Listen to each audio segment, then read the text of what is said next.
Bonjour à tous. Aujourd'hui pour cette vidéo, nous allons nous intéresser à la correction de l'activité documentaire qui introduit le chapitre P10, la relativité du temps. Alors, partons sur vos connaissances. Depuis la seconde, vous avez appris que les mouvements étaient relatifs. En effet, la description d'un mouvement va dépendre de son référentiel.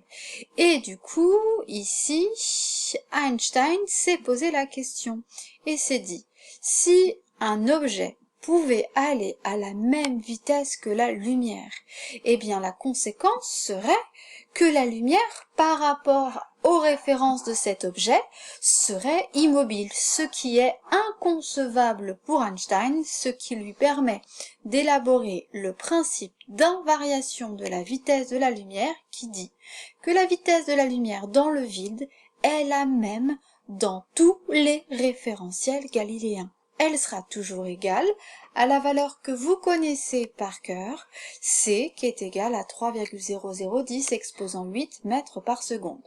Mais alors, problème.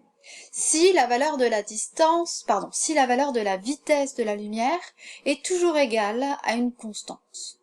Comme le mouvement est relatif, cela signifie que selon le référentiel, la distance de parcours de la lumière n'est pas la même.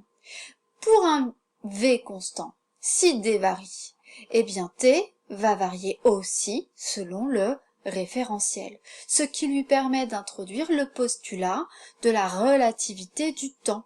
On se rend compte que le mouvement est relatif en fonction du référentiel, eh bien le temps va être aussi relatif en fonction du référentiel. Alors, toute l'activité est fondée sur un postulat. Un postulat, ça veut dire que c'est un principe qui n'est pas vérifié, démontré à partir d'expériences, mais à partir d'une étude théorique. Alors étudions ensemble les expériences de pensée théorique de Einstein. Et ici, nous allons nous intéresser à la durée de parcours d'un phénomène dans différents référentiels, pour mettre en évidence la relativité du temps. Ici, nous allons nous intéresser à une source lumineuse qui va envoyer de la lumière en direction d'un miroir, le miroir qui lui va réfléchir la lumière. Le phénomène étudié sera l'aller-retour de la propagation de la lumière. Cette source lumineuse se trouvera dans un véhicule en mouvement. Nous allons étudier du coup la durée de propagation de la lumière dans deux référentiels. Le premier référentiel est un personnage du coup dans le véhicule, fixe dans le véhicule, et le deuxième référentiel sera par rapport à un deuxième personnage qui sera fixe par rapport au sol. Alors, première question, ici, on s'intéresse à l'expression de la durée notée delta t du parcours de la lumière dans le référentiel de la personne fixe dans le véhicule. D'accord? Lorsque le personnage regarde l'aller-retour du coup de la lumière, on constate que la distance de propagation est égale à 2 fois h, d'accord? En utilisant la relation mathématique que vous connaissez tous par cœur, C qui est égal à D sur delta t, eh bien delta t est égal à 2 fois h divisé par C.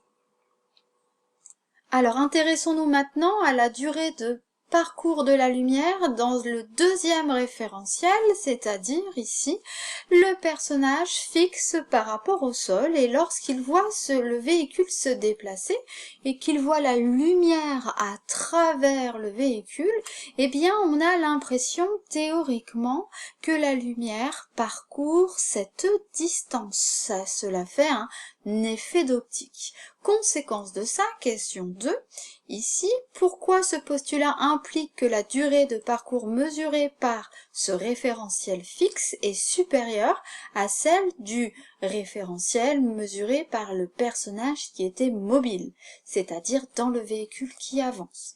Eh bien, vous voyez bien que selon cette vision des choses, la distance parcourue par la lumière sera forcément plus grande que dans le premier cas de figure. Si la distance est plus grande, eh bien forcément le temps de propagation sera plus grand. On va donc déterminer ça à l'aide d'une expression.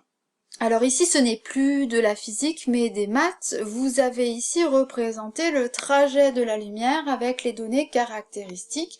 Ici, la fameuse, hauteur exploitée précédemment. Et il faut savoir que entre le point de départ, entre l'émission de la lumière et la réception de la lumière, il s'est parcouru une distance ici, celle égale à la distance du déplacement du véhicule à la vitesse v, et la distance parcourue par le véhicule sera égale à la vitesse multipliée par le temps de parcours de la lumière pour faire l'aller et le retour, c'est-à-dire delta t'. D'accord? Donc cette distance-là est égale à v fois delta t', et j'ai la hauteur notée petit h. Je pense donc à Pythagore pour mesurer la distance du triangle rectangle qui est tout simplement ici l'hypoténuse. Alors si d' constitue la distance parcourue par la lumière pour faire un aller-retour, je vais m'intéresser à la moitié de cette distance qui constitue l'hypoténuse d'un triangle rectangle. Je me retrouve avec d' divisé par 2 au carré, qui est égal à h au carré plus la moitié de cette distance-là, c'est-à-dire v fois delta t' divisé par 2 au carré. Je me débarrasse en multipliant tout par 2 au carré au numérateur. Je me débarrasse du divisé par 2 au carré et je me retrouve avec une relation qui lie d', d'accord, v delta t', et là simplement, qu'avons-nous repris? Nous avons repris la formule telle que 2h, c'est-à-dire l'aller-retour dans le premier cas, soit égal à la célérité de la lumière multipliée par delta t, la durée de parcours dans le cas où j'étudie le phénomène de l'aller-retour de la lumière quand le référentiel est le référentiel mobile, c'est-à-dire le personnage contenu dans le véhicule. Question 4, il suffit maintenant de combiner les résultats A et C pour retrouver cette expression. Je pars de l'expression préalable, si je reviens ici, c'est-à-dire d' qui est égal à C au carré fois delta t au carré plus V au carré fois T' au carré. Et qu'est-ce qu'il a été fait ici? J'ai remplacé ici D au carré par la formule de sa vitesse multipliée par son temps de propagation, c'est-à-dire la célérité multipliée par delta T', puisque l'on se situe dans le référentiel, fixe, d'accord? On se retrouve avec des expressions qui ne contiennent que, C, V, delta T et delta T'. Tout va bien. Il ne reste plus qu'à faire des maths en isolant delta T'. D'accord? Donc là, ce sont des maths. Maths expliqué version professeur de physique. Nous plaçons donc du même côté de l'opération, tous les delta T' et nous factorisons de telle manière à ce que je trouve delta T' fois C au carré moins V au carré qui est égal à cette expression. Je n'ai plus qu'à isoler ici delta T au carré, je divise donc par C au carré, je me retrouve avec cette expression et retrouve l'expression au final qui va s'appeler l'expression de la relation de Lorentz. Et c'est là que nous allons nous amuser puisqu'il va falloir exploiter cette relation mathématique pour comprendre la relation qui existe entre delta T' et delta P, d'accord, et définir la relativité du temps. Eh bien, cette expression, elle va bouleverser toutes les relations de Newton que nous avions établies avant, puisque le temps va être relatif. En effet, ici, nous partons du principe que forcément, la vitesse du véhicule sera toujours plus petite que c, la célérité de la lumière. D'accord? Ça veut dire que V sur C, donc V au carré sur C au carré, une petite valeur sur une plus grande. Ça donne un résultat qui est forcément compris entre 0 et 1. Une valeur qui est égale à 1 moins une valeur entre 0 et 1. Ça donne aussi une valeur qui est égale à entre une valeur 0 et 1.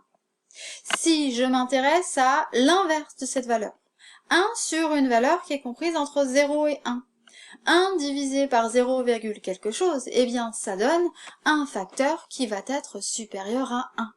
Ça veut dire quoi? Ça veut dire que delta t' sera toujours égal à une valeur supérieure à delta t. Delta t' est plus grand que delta t, le temps est bien relatif en fonction du référentiel. Eh bien, quel référentiel? Eh bien, je vais élaborer le nouveau vocabulaire.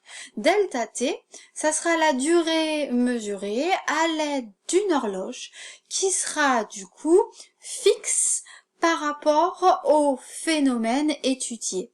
Ici, l'horloge a été placée dans le véhicule. D'accord? Nous avons pris comme référentiel, du coup, la personne mobile parce que à l'intérieur du véhicule.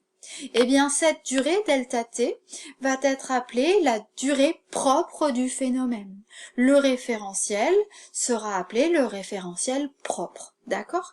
Delta t' sera la durée mesurée, c'est-à-dire la durée mesurée avec une horloge dans un référentiel tel que cette horloge soit en mouvement par rapport au phénomène étudié. Eh bien, lorsque l'horloge est au niveau du sol terrestre, eh bien, elle est bien en mouvement par rapport à la source lumineuse qui se déplace avec le véhicule. D'accord? Le référentiel et la durée est appelé référentiel mesuré et durée mesurée. D'accord? Je vérifie donc, du coup, que dans un référentiel mesuré, le temps est plus grand que dans un référentiel propre.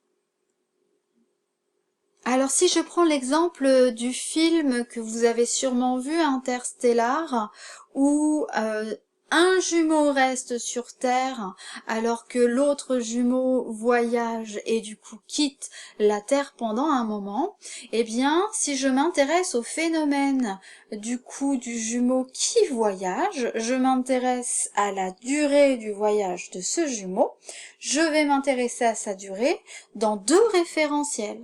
Dans le référentiel terrestre, c'est-à-dire ici dans un référentiel mesuré, puisque du coup l'horloge placée sur Terre est bien en mouvement relatif par rapport du coup au voyage de l'autre jumeau, et je vais m'intéresser au référentiel du jumeau dans du coup sa navette. Eh bien, il faut savoir que le référentiel navette, si je pose une horloge dans la navette, eh bien, cette horloge est propre au voyage, c'est-à-dire que l'horloge n'est pas en mouvement par rapport au phénomène. Eh bien, on se rend compte que, d'après la relation de Lorentz, que ici, la durée mesurée par le jumeau qui reste sur Terre et qui attend son frère va être plus grand que la durée de voyage du jumeau qui est dans sa navette et qui voyage. Ce qui fait qu'à la fin du film, quand le jumeau rentre sur Terre, eh bien le jumeau qui a voyagé est plus jeune que celui qui était sur Terre. Alors problème avec Newton, puisque les trois lois de Newton que vous connaissez bien sûr par cœur ne sont valables que si le temps est une grandeur absolue. Et ben on va se rendre compte que oui, Newton fonctionne quand même. Puisque si je m'intéresse à des situations avec lesquelles je peux utiliser les lois de Newton, telles que le mouvement d'un TGV, le mouvement d'un Airbus ou d'Apollo 11, eh bien lorsque je calcule le coefficient de Lorentz, eh bien je me rends compte qu'il est toujours égal à 1. D'accord? Cela signifie que lorsque la vitesse est très petite devant c, eh bien 1 moins v carré sur c carré, eh bien ce rapport-là est négligeable. Ce qui fait que le coefficient étant égal à 1, eh bien il n'y a pas de différence entre durée mesurée et durée propre. Alors du coup, dans quel cas il y a relativité du temps? Eh bien dans le cas où v et c ne sont plus négligeables, tel que du coup l'étude d'un proton sortant d'un accélérateur.